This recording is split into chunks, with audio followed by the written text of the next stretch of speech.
Bismillahirrahmanirrahim. Assalamualaikum warahmatullahi wabarakatuh. Bismillah, alhamdulillah, Allahumma salli ala sayyidina Muhammad wa ala ali sayyidina Muhammad. Anak-anakku sekalian, jumpa lagi dengan saya. Untuk materi kali ini adalah berkaitan dengan dosa, dimana sebelumnya kita sudah membahas berkaitan dengan birrul walidain dan hukukul walidain. Setelah PHB kita akan lanjut, yaitu berkaitan dengan dosa. Namun sebelumnya kita akan berdoa dulu pada Allah Subhanahu wa taala. Mudah-mudahan Allah senantiasa memberikan keberkahan, kemudahan, kesehatan, panjang umur dalam ketaatan, terpenuhi segala kebutuhan, dimudahkan segala urusan dunia dan akhirat kita. Khusus kita bermohon kepada Allah segera menghilangkan kondisi COVID-19 ini khususnya dari bumi Indonesia, umumnya di seluruh dunia, dengan keberkahan dari sholawat dan surat Al-Fatihah. Allahumma salli ala sayyidina Muhammad wa ala ali sayyidina Muhammad. A'udzubillahi minasyaitonirrajim. Bismillahirrahmanirrahim. Alhamdulillahirabbil alamin. Arrahmanirrahim. Maliki yaumiddin. Iyyaka na'budu wa iyyaka nasta'in. Ihdinas siratal mustaqim. Shiratal ladzina an'amta 'alaihim ghairil maghdubi 'alaihim waladdallin. Amin rabbal alamin. Baik anak-anakku sekalian, kita lanjut. Kita lihat seperti apa, kita pelajari apa itu dosa ya. Nah, tentu sebelum kita membahas lebih lanjut, sebaiknya kita mengawalinya dengan memahami definisi dari dosa tersebut. Tentu ada disebut dengan konsep definisi ya, konsep definisi dari dosa. Seperti apa? Ada dosa secara definisi, definisi umum, kemudian definisi khusus. Definisi umum hanya bersifat taukid dalam bahasa Arab ya, atau penguatan bahasa Indonesianya. Sementara definisi khusus merupakan definisi yang sebenarnya di dalam Islam. Kita lihat mungkin banyak sebetulnya tentang definisi dosa ini, baik dari Wikipedia maupun dari Kamus Besar Bahasa Indonesia ya, kita tinggal cari saja. Tapi kita bahas di sini apa itu definisi dosa menurut Wikipedia ya. Suatu istilah yang terutama digunakan dalam konteks agama untuk menjelaskan tindakan yang melanggar norma atau aturan yang telah ditetapkan Tuhan atau ditetapkan oleh wahyu ya, ditetapkan oleh wahyu. Kalau orang Islam berarti ditetapkan dengan dalam Al-Quran, itu kan dibawa oleh Rasulullah berupa wahyu ya. Selanjutnya bagaimana definisi lain ya, menurut Kamus Besar Bahasa Indonesia, misalkan sebuah perbuatan yang melanggar hukum Tuhan atau agama ya, itu di dalam Kamus Besar Bahasa Indonesia, melanggar hukum Tuhan atau agama. Nah, dua hal di atas hanya merupakan penguatan saja. Karena definisi yang sesungguhnya yaitu membutuhkan rujukan atau bahkan hadis yang mendukung ya, itu hanya penguatan saja. Kita lihat misalkan banyak di hadis dosa itu seperti apa, definisi menurut hadis. Kita lanjut, definisi yang ada di dalam hadis, misalkan di dalam hadis Muslim ya. Setelah definisi umum yang berupa penguatan tadi, sekarang kita akan bahas definisi dosa yang didasarkan pada hadis Nabi yang diriwayatkan di dalam kitab hadis Muslim misalkan. Apa yang dinamakan kebaikan ialah baiknya budi pekerti, dan yang dinamakan dosa, yang tadi kebaikan ya, yang dinamakan dosa ialah hal-hal yang meragukan di dalam dada, dalam hati kita, dalam hatimu.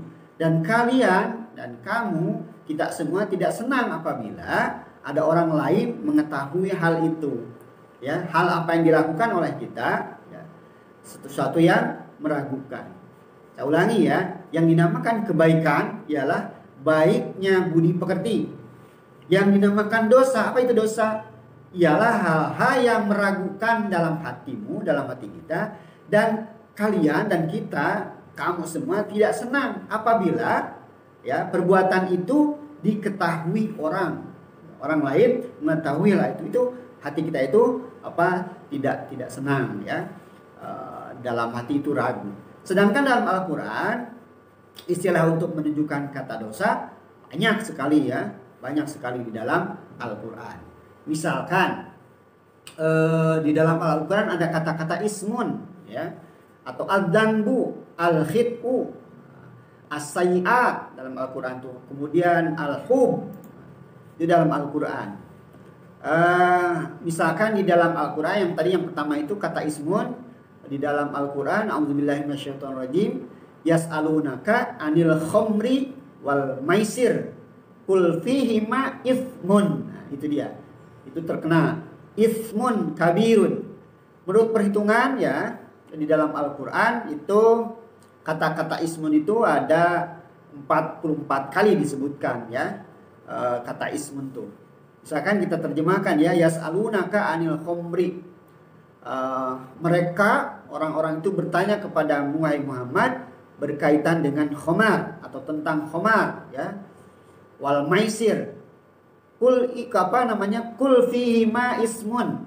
Katakan oleh Muhammad, dari dua khamar dan maisir itu adalah ismun kabirun ya, dosa besar. Di dalamnya ada ada dosa besar. Dengan kata lain, kata al-ism ini adalah sebuah tindakan yang menghambat bagi terwujudnya kebaikan. Kalau dilakukan perbuatan itu meminum khamar, wal maisir judi ya, kemudian adu nasib, kemudian kalau dilakukan dua itu adalah akan terhalang atau terhambat bagi terwujudnya suatu kebaikan kalau itu dilakukan. Contohnya misalkan orang yang minum khamar, yaitu dalam keadaan mabuk, kemudian dia juga salah satunya ya mabuk atau berjudi, selain membahayakan dan merusak fisik, mental sang pelaku sendiri, tetapi juga berdampak negatif terhadap kehidupan masyarakat pada umumnya. Yaitu yang tadi disebutkan dengan kata lain al-ism ya, dosa yang disebut ism dalam bahasa Arab adalah sebuah tindakan yang menghambat bagi terwujudnya kebaikan. Orang yang meminum arak itu akan menghambat dia berbuat baik dirinya maupun orang lain. Orang yang berjudi pun sama demikian. Kalau dia melakukan judi, akan terhambatlah dia akan melakukan apa? Suatu kebaikan itu, karena dalam keadaan dia berjudi ya. Baik untuk dia ataupun nanti buat pelaku, bagi pelaku ataupun baik untuk orang lain ya, akan menghambat itu, akan membahayakan dirinya, mentalnya, baik fisiknya juga. Dengan minum-minum itu pasti fisiknya akan rusak. Karena apa? Saraf-saraf dengan sering minum itu akan merusak saraf-sarafnya, fisiknya dan mentalnya juga pelaku itu akan rusak. Tetapi juga berdampak negatif terhadap kehidupan masyarakat pada umumnya atau untuk orang lain. Dengan meminum itu bisa jadi dia melakukan hal-hal yang lebih dari itu. Misalkan bisa jadi dengan mabuk itu bisa membunuh atau menyakiti orang lain dan seterusnya. Itu akibat dari minum khamar atau berjudi tadi. Lalu kemudian selanjutnya di dalam Al-Quran ada kata ada kata dzunub ya. Dalam Al-Quran definisi dosa menurut dalil Al-Quran, dalam Al-Quran ada kata dzunub Yang terdapat dalam surat Ali Imran misalkan ayat 135 ya, yang berbunyi begini, A'udzubillahi minasyaitonirrajim ya. Itu ada kata sebelumnya, tapi saya baca tengahnya yang ada kata lidunubihim. Ada kata dzunubihim. Wa may yaghfiru dzunuba illallah. Nah, jadi yang kedua, di dalam Al-Qur'an itu ada kata dosa yang berbahasa Arab namanya ad-dzunub, selain tadi al-itham. Kemudian katanya kata ad-dzunub sendiri di Al-Qur'an itu banyak disebut sampai 48 kali kata ad-dzunub itu. Apa itu dzunub sebetulnya? Yaitu perbuatan-perbuatan yang mengandung nilai kehinaan dan keterbelakangan. Ya. Apabila dilakukan, orang itu akan ada kehinaan dan keterbelakangan. Kalau boleh saya ambil contoh, misalkan dosa dari kata al-dzunub itu ada al-dzanam ya, adalah perbuatan zina. Juga kebiasaan masyarakat jahiliyah dulu yang suka mengubur anak perempuan hidup-hidup itu termasuk al-dzunub. Di Al-Qur'an disebutkan ya, itu siapa yang biasa mengubur anak perempuan hidup-hidup itu? Ya di zaman jahiliyah ya. Di zaman sebelum datangnya Islam gitu. Itu yang kedua. Yang pertama tadi zina. Zina itu adalah perbuatan kalau dilakukan itu mengandung nilai kehinaan dan keterbelakangan buat pelakunya. Di dalam Al-Quran sekali lagi disebut sampai 48 kali kata al-dzunub itu atau kata al-dzanam ya. Kalau jamaknya dari al-dzanam itu adalah dzunub ya. Yang ketiga, kata dosa di dalam Al-Quran disebut al-khit'u yang artinya mengikuti jalan yang salah baik disengaja ataupun tidak disengaja. Al-Quran menyebutnya a'udzubillahi minasyaitonirrajim di potongan ayatnya, inna qatlahum kana khit'an kabira ya. Inna qatlahum kana khit'an kabira. Contoh dosa dari kata khit'an, dosa kata khit'an yang termasuk adalah al-khit'u ini adalah mengikuti ajaran atau ajaran setan ya, atau ritual-ritual penyembahannya seperti kaum yang disebut dengan kaum satanism ya. Ada kaum namanya kaum satanism, yaitu ajaran ritual penyembahan terhadap setan ya. Itu contoh kata khit'an kabira dalam Al-Qur'an disebutkan, yaitu terdapat di dalam surat Al-Isra ayat 31. Nah, ini katanya di dalam Al-Qur'an kata khit'an atau al-khit'u ini disebut sampai 22 kali. Nah, selanjutnya dosa di dalam Al-Quran selain tadi apa? Yang pertama al-itsm, al-dzunub atau al-dzanab, kemudian al-khit'u atau kata khit'an. Yang keempat, dosa di dalam Al-Quran disebut bahasa Arabnya adalah sayyi'ah ya. Di dalam misalkan di dalam surat An-Nisa ayat 79. Bunyinya begini, a'udzubillahi minasyaitonirrajim, ini potongannya ya. Min sayyi'atin famin nafsik. Itu diantaranya, karena banyak, ada beberapa di Al-Quran. Contoh dosa yang sayyi'atin apa artinya? Yang keempat adalah sayyi'ah yang menurut pakar bahasa Al-Quran, misalkan siapa namanya Ar-Raghaib Al-Asfahani, segala sesuatu yang dapat menyusahkan manusia itu sayyi'ah, baik masalah keduniaan maupun masalah keakhiratan, atau baik masalah yang terkait dengan kejiwaan atau jasmani yang diakibatkan oleh hilangnya harta benda, kedudukan dan meninggalnya orang-orang yang disayangi ya. Itu sayyi'ah. Sekali lagi menurut siapa? Ar-Raghaib Al-Asfahani ya, seorang ulama tentang berkaitan dengan kepakaran dalam bahasa Al-Quran. Segala sesuatu yang dapat menyusahkan manusia, baik masalah keduniaan maupun masalah keakhiratan, atau baik masalah yang terkait dengan kejiwaan ya, atau jasmani yang diakibatkan oleh hilangnya harta benda, kedudukan dan meninggalnya orang-orang yang disayangi.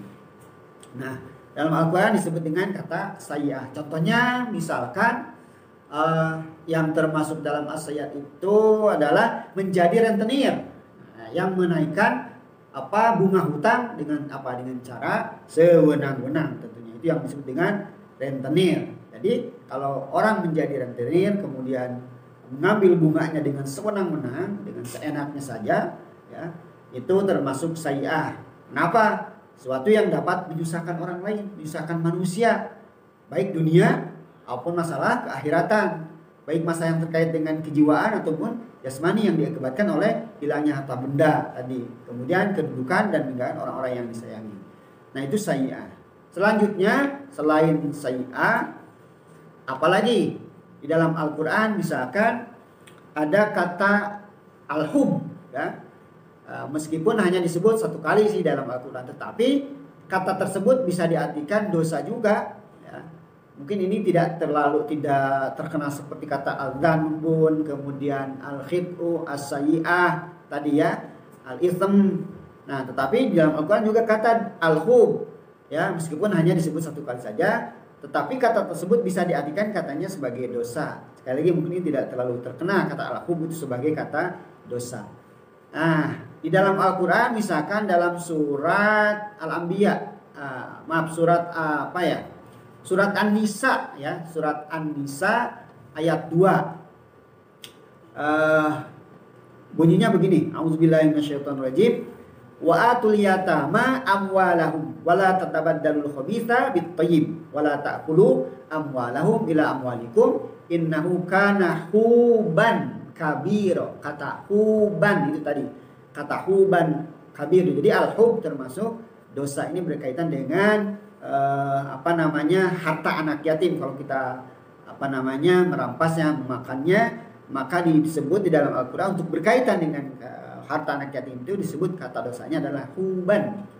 Ya, artinya sesungguhnya tindakan-tindakan menukar, memakan harta anak yatim itu adalah dosa besar. Tapi di sini disebutnya kata huban, ya, kata huban.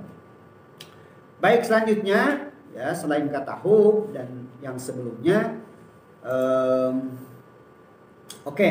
ada berapa tadi? Kita ulang, ya. Satu kata itham, kemudian kata al-dhanab, kemudian kata sayyi'ah, kemudian kata khid'an, yang terakhir adalah kata huban, ya, al-hub. Itu dosa disebut di dalam Al-Quran dengan berbagai macam makna, kata berbeda-beda, tapi dosa tentu berbeda-beda juga kekuatan perbuatannya serta akibat yang dilakukannya. Dari kata-kata yang tadi atau 5, ya, disebut 5 kata yang dalam Al-Quran. Sekarang kita beralih dengan macam-macam dosa. Seperti apa macam dosa, ya? Berdasarkan pengelompokannya, dosa tertentu bermacam-macam, ya, dan digolongkan berdasarkan kategori tertentu juga.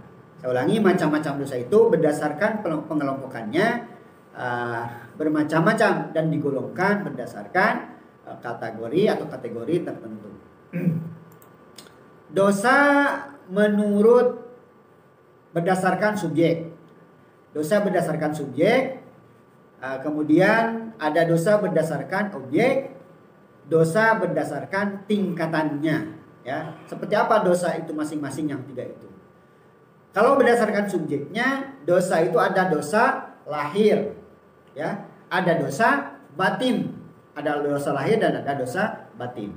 Sedangkan berdasarkan objek, ya, dosa itu dosa kepada Allah, objek, ya, dosa kepada sesama, dan satu lagi dosa kepada diri sendiri. Yang terakhir, yang ketiga, dosa berdasarkan tingkatan. Ada dosa besar dan ada dosa kecil. Jadi dosa secara macam-macam terbagi 3. Dosa berdasarkan subjeknya, ada dosa lahir dan ada dosa batin. Sedangkan dosa berdasarkan objek, ya, ada sasarannya. Kalau tadi hanya berdasarkan pelakunya, pelaku berbuat dosa itu berdasarkan lahir dan berdasarkan batin. Sedangkan berdasarkan objeknya ada sasaran dari perbuatan kita, dosa kepada Allah, dosa kepada sesama, dan dosa kepada diri sendiri. Yang terakhir, yang ketiga, dosa berdasarkan tingkatannya. Dosa itu ada dosa besar dan ada dosa kecil tentunya. Kemudian selanjutnya dari dosa atau dari 3 dosa tadi ya, atau berdasarkan subjek, objek, dan berdasarkan tingkatannya ya. Kita urai satu-satu. Seperti apa dosa berdasarkan subjek? Ya. Dosa berdasarkan subjek itu dosa lahir dan dosa batin tadi ya.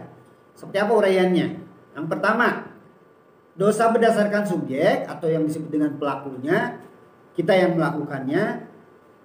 Dosa lahir yaitu dosa yang dilakukan oleh fisik ya. Artinya dosa tersebut benar-benar dilakukan oleh fisik atau oleh tubuh dalam bentuk perbuatan dan ucapan. Contohnya ya, dosa fisik, dosa lahir yang dilakukan oleh kita, oleh fisik kita. Termasuk mungkin menyiksa diri ya, atau menyiksa orang lain ya. Menyiksa diri sendiri atau menyiksa orang lain itu dosa fisik ya. Kemudian dosa batinnya seperti apa? Dosa lahir tadi menyiksa fisik.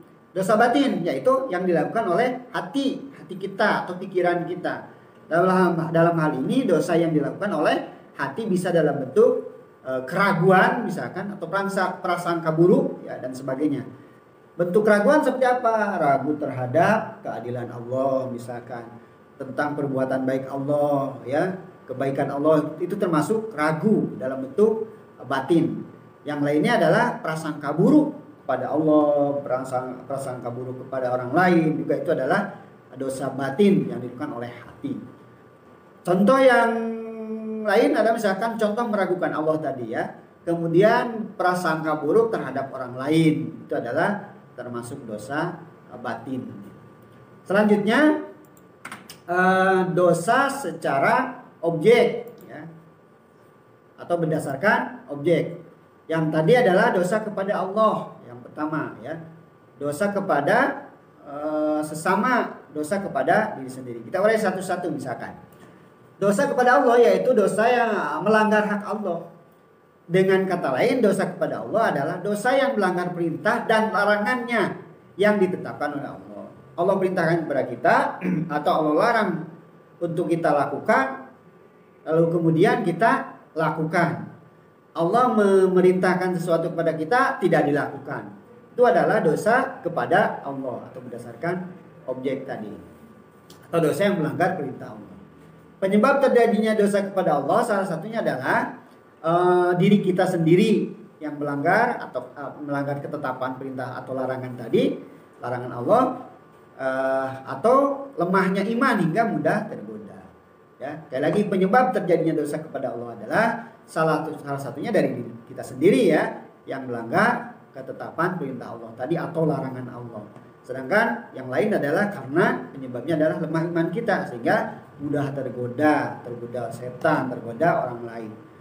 Contoh misalkan meninggalkan salat ya, yang merupakan perintah Allah itu, yang wajib dilakukan malah kita tinggalkan oleh umat Islam. Sedangkan yang melanggar larangan Allah adalah memakan daging babi misalkan. Daging babi itu haram, tapi kita lakukan. Berzina itu haram, tapi kita lakukan. Itu contoh berdosa kepada Allah ya, berdasarkan objek. Contoh tadi meninggalkan salat. Salat itu adalah perintah Allah, kemudian tidak dilakukan.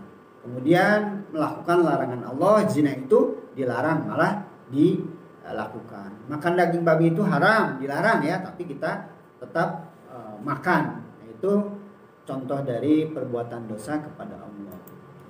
Selanjutnya macam dosa berdasarkan apa tadi? Masih berdasarkan objek ya, kepada Allah. Yang kedua adalah kepada sesama manusia, yaitu dosa melanggar hak sesama. Dengan kata lain, dosa kepada sesama adalah dosa yang urusannya kepada sesama manusia, tidak kepada Allah. Apa penyebab terjadinya pelaku melakukan perbuatan dosa tersebut kepada sesama manusia? Yaitu kurangnya kesadaran dan kontrol terhadap emosi kita, yang mengakibatkan mudah melakukan perbuatan atau ucapan yang menyakiti orang lain, ya, lahir maupun batin. Lahir itu seperti apa? Hasud misalkan, dengki, iri kepada orang lain, itu iri, apa namanya, itu lahir, batin, ya. Maupun secara lahir, kita marah, ya, itu lahir. Emosi kepada orang lain, itu adalah perbuatan dosa karena kurang kesadaran atau kontrol terhadap emosi. Dosa ini digolongkan kepada dosa kepada sesama manusia, karena untuk mendapatkan maaf dari Allah itu harus meminta maaf kepada orang yang kita sakiti, ya. Jadi ini justru yang lebih sulit, kita tidak serta-merta memohon maaf kepada Allah untuk menghapuskan dosa kepada sesama manusia tadi, misalkan tadi marah, iri, dengki dan seterusnya. Itu tidak mudah. Atau kemarin kita berbuat dosa kepada kedua orang tua. Nah, kalau kita sholat itu ditinggalkan, atau makan daging babi kemudian kita minta maaf, mohon maaf kepada Allah, kemudian kita tidak melakukan lagi, Allah memaafkan. Tetapi kalau kita menyakiti orang lain sama manusia, tidak bisa serta-merta mohon maaf kepada Allah lalu Allah memaafkan, tidak. Harus minta maaf dulu kepada sama manusia yang kita sakiti tadi, baru Allah bisa memaafkan kita. Itu lebih berat ketimbang dosa kepada Allah. Sekali lagi, kalau berdosa kepada Allah seperti kita meninggalkan sholat, puasa, kemudian apalagi berhaji, ya, itu tidak berhaji, sudah mampu tapi tidak berhaji, kemudian kita tinggalkan. Memohon kepada Allah tinggal haji saja, atau memohon maaf kepada Allah tinggal tobat saja kalau tidak meninggalkan sholat, lalu kemudian kita lakukan sholat, itu Allah pasti akan memaafkannya. Tapi kalau kita menggunjing orang lain, ya, menggunjing orang lain atau disebut gosip, kemudian memohon maaf kepada Allah, Allah tidak akan memaafkannya sebelum dia mendapatkan maaf dari orang yang bersangkutan yang kita gunjingin tadi. Itu berat, ya. Selanjutnya, ya, yang ketiga, ya, definisi dosa dari sisi objek atau berdasarkan objek. Yang ketiga adalah dosa kepada diri sendiri. Yang pertama tadi apa? Dosa kepada Allah, dosa kepada sesama. Yang terakhir adalah dosa kepada diri sendiri. Yaitu dosa yang menyakiti diri sendiri. Dengan kata lain, dosa kepada diri sendiri adalah dosa yang menyakiti diri sendiri dalam bentuk apapun, perbuatan dan perasaan. Penyebab terjadinya dosa kepada diri sendiri seperti apa? Karena melakukan berbagai hal yang membahayakan dirinya. Contohnya misalkan bunuh diri, ya, mengkonsumsi nafza, ya, baik ganja maupun sabu, mengkonsumsi nafza itu termasuk dosa kepada diri sendiri. Kenapa? Karena nafza ada yang merusak tubuh kita. Nah, dosa seperti itu meminta maaf kepada Allah dan meninggalkannya. Ya, kalau kita sudah melakukannya, memohon maaf kepada Allah, pasti Allah memaafkannya, tetapi harus segera ditinggalkan. Kalau balik lagi, Allah tidak akan memaafkan perbuatan tersebut. Nah, itu macam dosa dari sisi objek, ya. Dosa kepada Allah, kepada diri sendiri dan kepada orang lain. Itu barangkali pertemuan hari ini, mudah-mudahan ada manfaatnya. Masih kita berlanjut, ya, masih berkaitan dengan materi dosa, tapi berhubung dengan waktu, kita akhiri sampai di sini. Semoga bermanfaat. Wa ma taufiqi illa billah, alaihi tawakkaltu wa ilaihi. Assalamualaikum warahmatullahi wabarakatuh.